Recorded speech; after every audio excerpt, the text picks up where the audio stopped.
Last time we braved and raved about the shores and waves of Zambales. From the soothing shores of Cabangan up to the slippery yet bouncy footholds of Inflatable Island, the element of water was, well, pretty strong on that one. But for those who do not have an overwhelming affinity for water activities, or to those who simply prefer to keep their swimwear in the farthest corner of their closets, these land-based, or should I say tree-based activities, will surely give you the thrill of your life as we head on the second part of Loving What You Do Summer Special.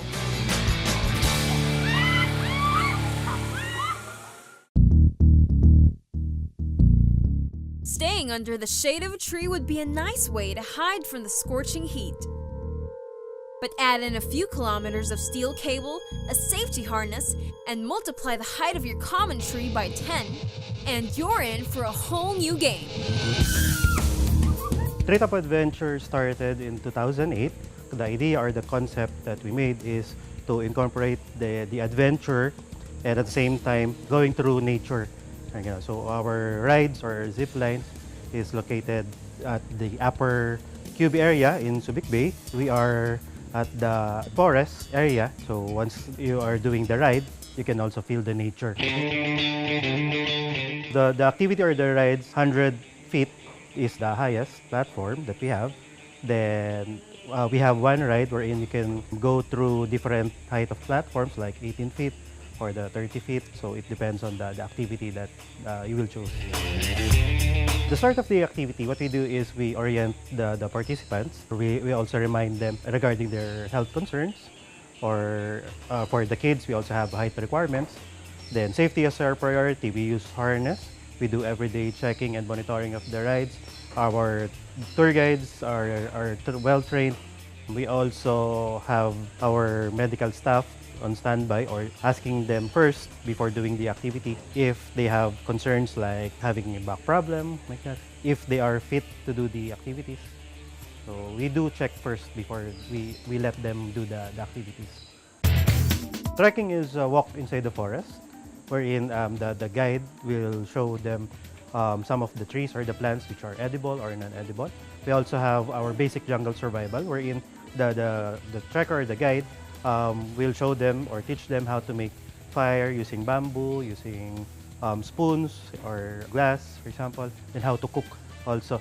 Okay, it usually lasts 30 to 45 minutes or up to 1 hour. The canopy ride is more on sightseeing. It is a tour at the top of the forest wherein you'll transfer from one tree to another. Then it is a slow ride. You usually recommend this for kids or for a guest who would just like to go sightseeing. It's like sitting on a cable chair, then slowly transferring from one tree to another. Then it usually lasts 30 to 45 minutes also because we have 4 cable rides, and then at the end, you'll get to walk on our hanging bridge. Silver Surfer is an inclined zip line. Most of the zip lines or the ride that we have is motorized.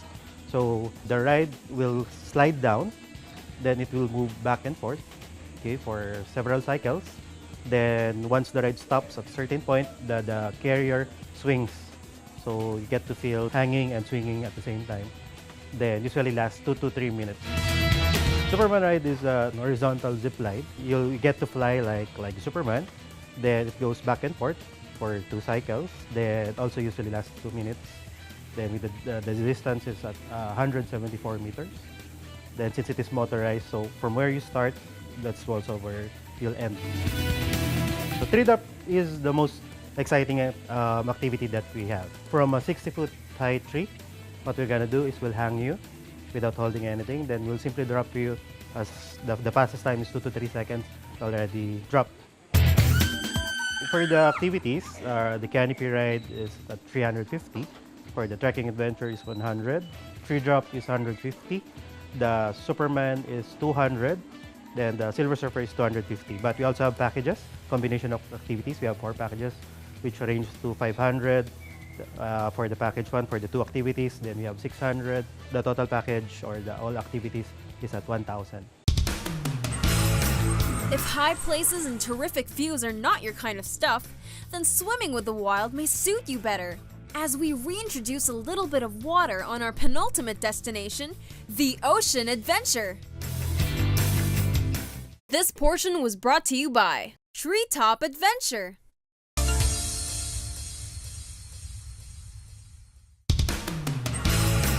If high places and terrific views are not your kind of stuff, then swimming with the wild may suit you better.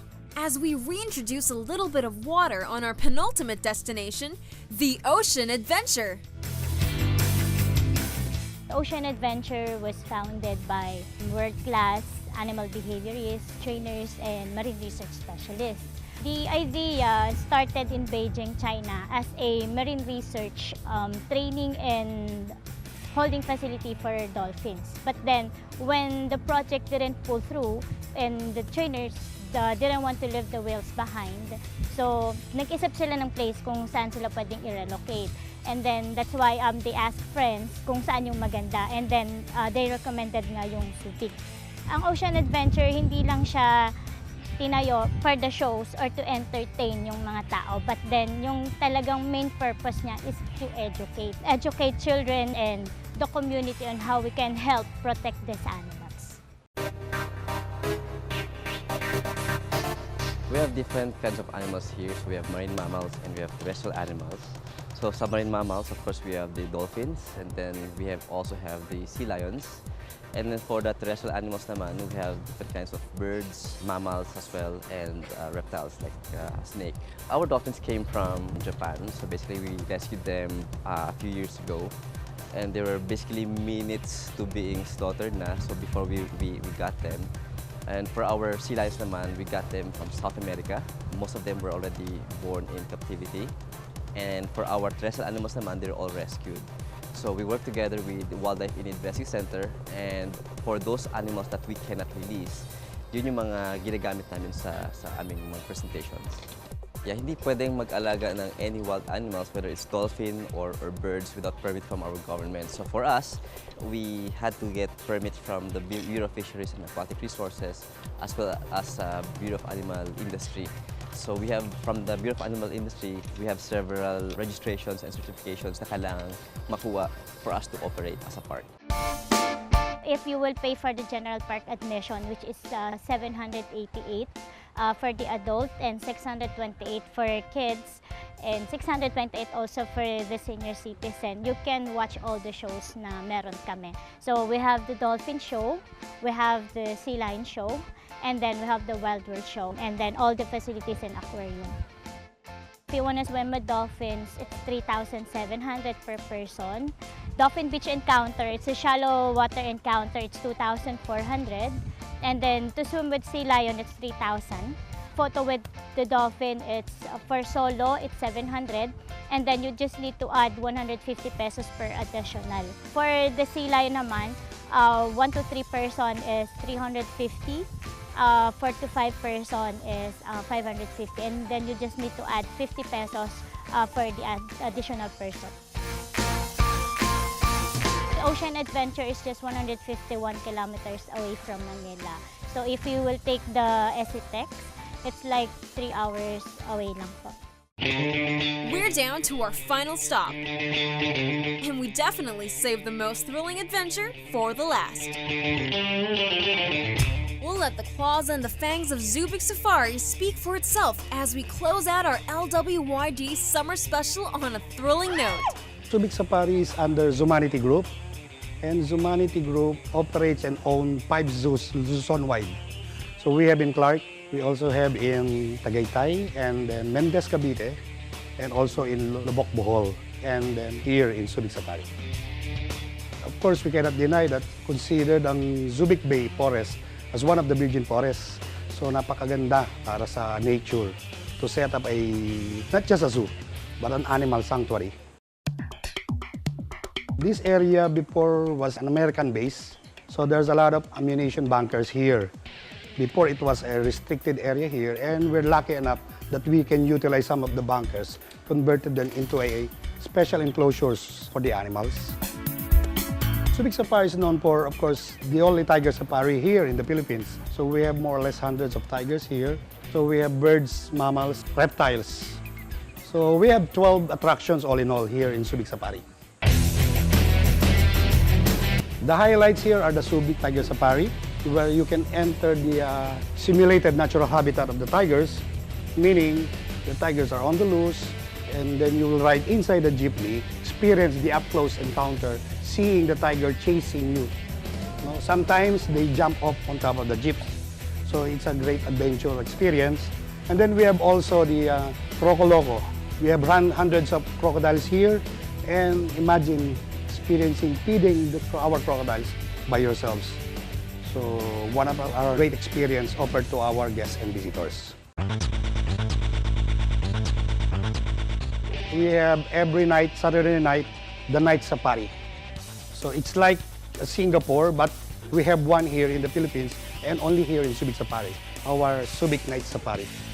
It's an hour length of night safari show and a different perspective of Subic Night Tour here.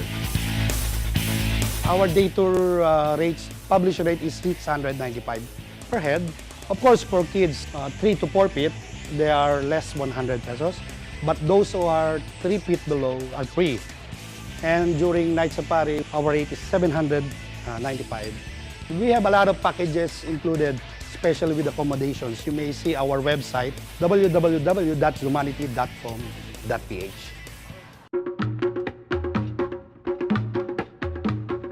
30% of our manpowers are indigenous people. So they are called the Aitas. And in fact, during our night safari show, they are the major performers. They are behind of these spectacular shows.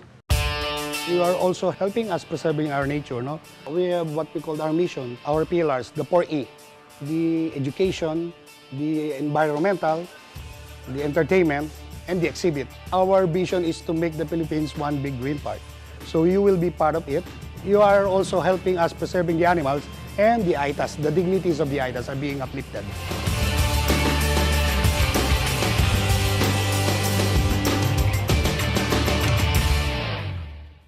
This portion was brought to you by Subic Safari, Ocean Adventure,